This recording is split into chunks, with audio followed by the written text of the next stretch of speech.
नमस्कार मैत्रिणींनो, आज बघा मी काय बनवलेलं. आज आहे ना, मी कोबीची भाजी आणि डाळ भात चपाती बनवलेली आहे. तुम्हाला खास करून तर कोबीची भाजी दाखवायची आहे. मी कशी बनवते ते, म्हणजे सगळे तर बनवतातच, पण माझी पण पद्धत बघा.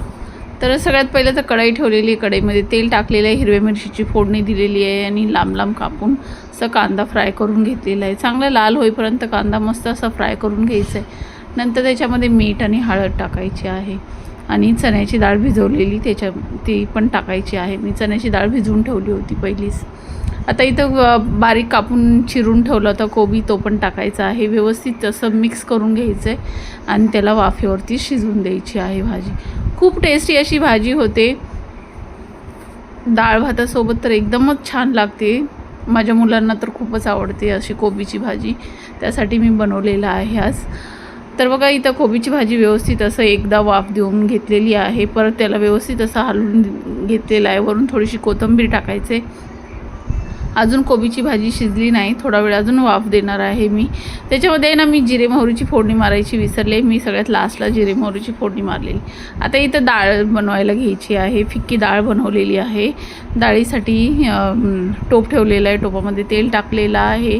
जिरे मोहरी हिंग आणि लसूण कसं माहिती आहे, थोडंसं मी आहे ना असं जास्त लाल केलेलं आहे. कारण गावाला कसं लसणाची फोडणी मारून डाळ बनवतात ना, एवढी टेस्टी लागते डाळ ना, खूपच टेस्टी लागते. त्या पद्धतीचीच मी डाळ बनवायचा प्रयत्न केलेला आहे. तर बघा, वरून कोथिंबीर टाकली. नंतर डाळ मी थोडीशी गरम करायला ठेवली होती, ती डाळ पण त्याच्यामध्ये टाकलेली आहे. मस्त अशी उकळी आलेली आहे डाळीला. आणि आपली आता इथं डाळ पण रेडी झालेली आहे. आपण आता भाजीला बघूया. भाजी पण हे बघा, पाहू शकता इथं रेडी झालेली आहे. मी आहे ना साईडला पॅन ठेवलेला आहे. थोडीशी जिरे मोहरी टाकलेली आहे. जिरे मोहरीची फोडणी मारलेली आहे, कारण मी विसरली होती म्हणून. तर बघा, इथं मस्त अशी आपली भाजी तयार झालेली आहे. आता भात घालायचा आहे. भात पण मी तांदूळ भिजवून ठेवले होते. तुम्हाला हमेशाच बोलते मी, तांदूळ भिजवून भात घातला ना, एकदम मऊसूत शिजतो भात, खूप छान लागतो भात. तर कुकरमध्ये तांदूळ धुवून व्यवस्थित पाणी टाकून मीठ टाकून शिजायला ठेवलेला आहे. आपला भात पण तयार झालेला आहे. इथं सगळं जेवण रेडी झालेलं आहे. चपात्या तर मी सकाळीच बनवल्या होत्या त्याच्यासाठी. तर पाहू शकता इथं मस्त असा डाळ भात भाजी चपाती मस्त आणि लोणचं, खूप छान असा बेत झालेला. या तुम्ही पण खायला. आणि माझी ही रेसिपी आवडली असेल तर लाईक शेअर सबस्क्राईब करायला विसरू नका. कमेंट करून सांगा की तुम्हाला पण कशी वाटली ही रेसिपी.